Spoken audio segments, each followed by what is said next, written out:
J-Dub Nation. We are LIVE folks at the Weirman Media Studios in Duluth. And I thought I would hop on and make a quick little short episode around some really interesting topic.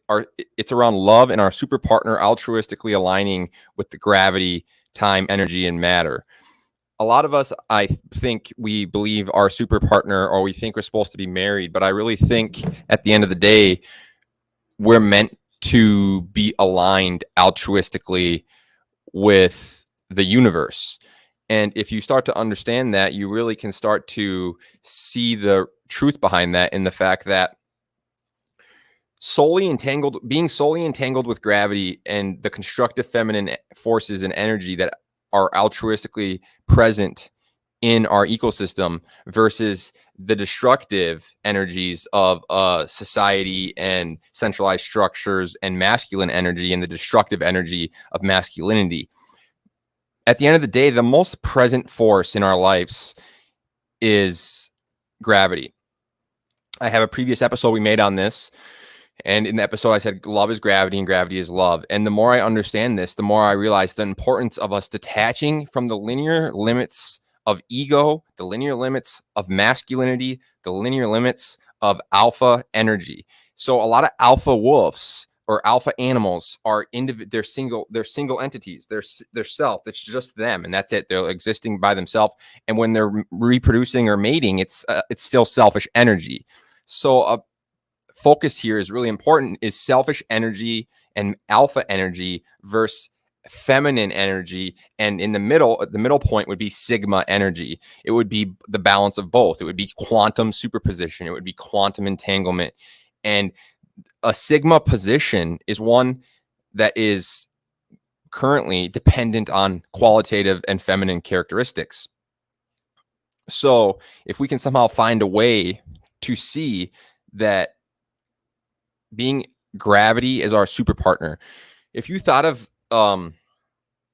something that would be the most intimate and powerful and present force, energy, pressure, or turbulence, there's nothing more powerful, there's nothing more present, there's nothing more impactful on us as matter, energy, time, and space than gravity. So it's essential that we become solely entangled with gravity, our super partner, via the constructive feminine forces and energy of altruistically aligning with our intuition, aligning with the gravitropism and the gravity and the differential growth of our existence and our universe. Because if we align our intuition with the gravity and the gravitropism, and we say yes more and no less via openness to experience, do, and interact, then we're going to be aligned with the gravity in an altruistic sense and the differential growth. And then through that, all will be detaching from the time, space, energy, and matter that is limiting and linear and negative and destructive. So we'll be solely in line with the constructive, healthy, feminine, compassionate, loving, empathetic, kind, constructive energy. And we'll be deviating and have freedom from the forces that are linear, negative, masculine, alpha, selfish, egotistical, entropic, and tearing us down rather than building us up, and competing with us rather than collaborating with us. And that is really important. It is so important and so relevant because that represents uniform opportunity.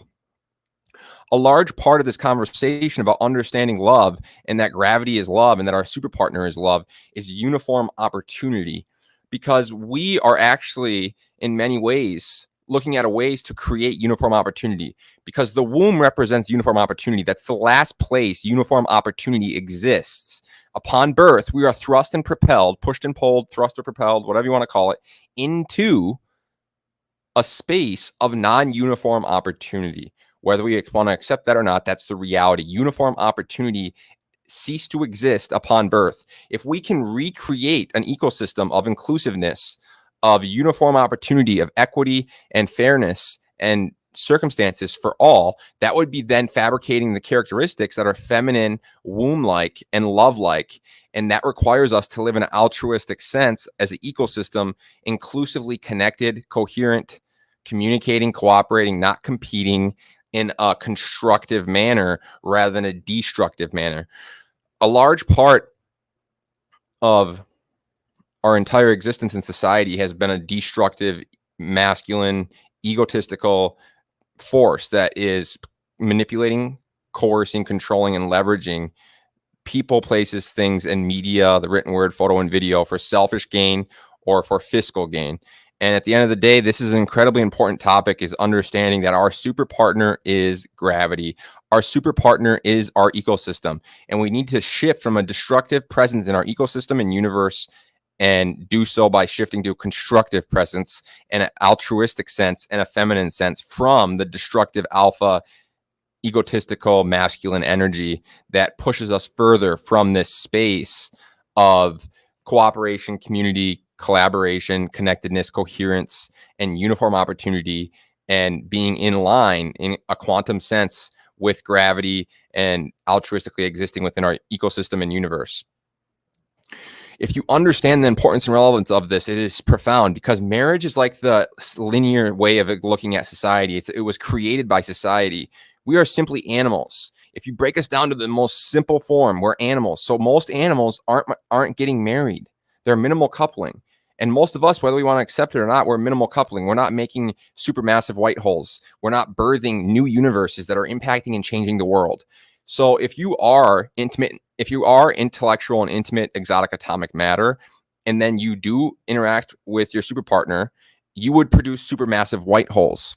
So one of the ways that you can do that is with gravity. If you are love and you are passionate and you are kind and you are empathetic and you are someone that is godlike, or you're someone that has elevated to intimate and exotic atomic matter that is intellectual, like Gary Vaynerchuk. Gary Vaynerchuk is essentially a universe and a star.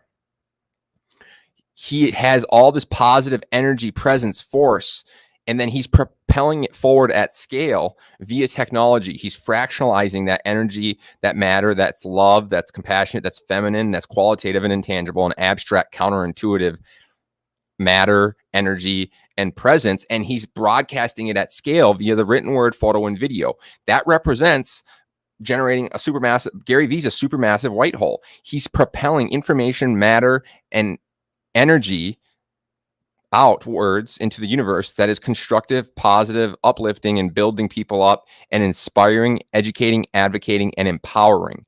That equates to a white hole, and that is what essentially love. That is a white matter is intimate and exotic atomic intellectual matter. So once you understand this, it's really important for us to start to understand that it's actually about trying to find how we can deviate and detach from the ego of others, and deviate and detach from needing others, and have a restrictive physical presence, or a small minimal presence, and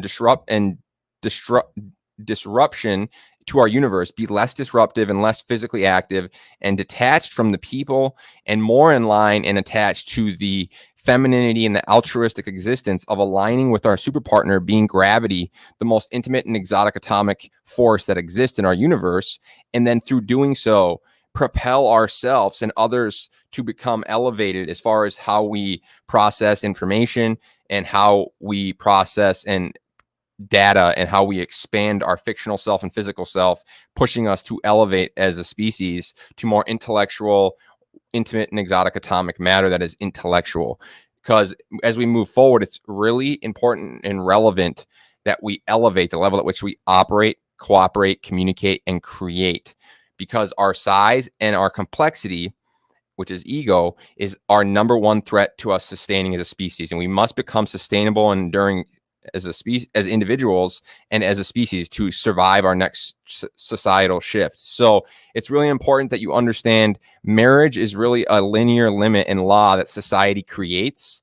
And if you're really living in the altruistic science of existence, and our true super partner is us falling in line with the altruistic existence of our ecosystem, aligning our intuition with the gravity and the gravitropism, as well as the push-pull of differential growth, to say yes more and no less, and be open to be happy, content, joyful, and intimate and exotic atomic matter that is intellectual on our own, but projecting and propelling matter, information, and energy that is constructive, similar to the characteristics of femininity and the womb, rather than masculinity and selfishness and entropy and ego and self, to then build up your community, ecosystem, self, and others, propelling that information forward at scale, interfering with the negative energy of others, and overcoming the negative energy of the media and forces and pressures and turbulences that are trying to propel that negative, destructive energy.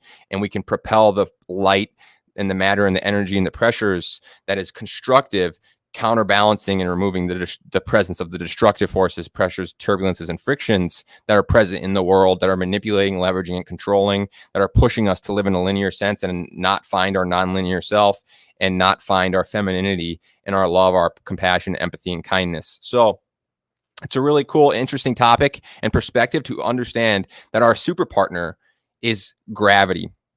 It's not another human being. It is our ecosystem. It's about how we can become a constructive force, presence, pressure, and energy in our ecosystem, and do so at scale, leveraging incrementalization and fractionalization of self via technology to propel that information, that matter, and the energy and pressure and constructive energy that builds up and doesn't destruct and tear down. So at the end of the day, it's never about being right. It's never about being wrong. It's always about recognizing it is simply our perspective.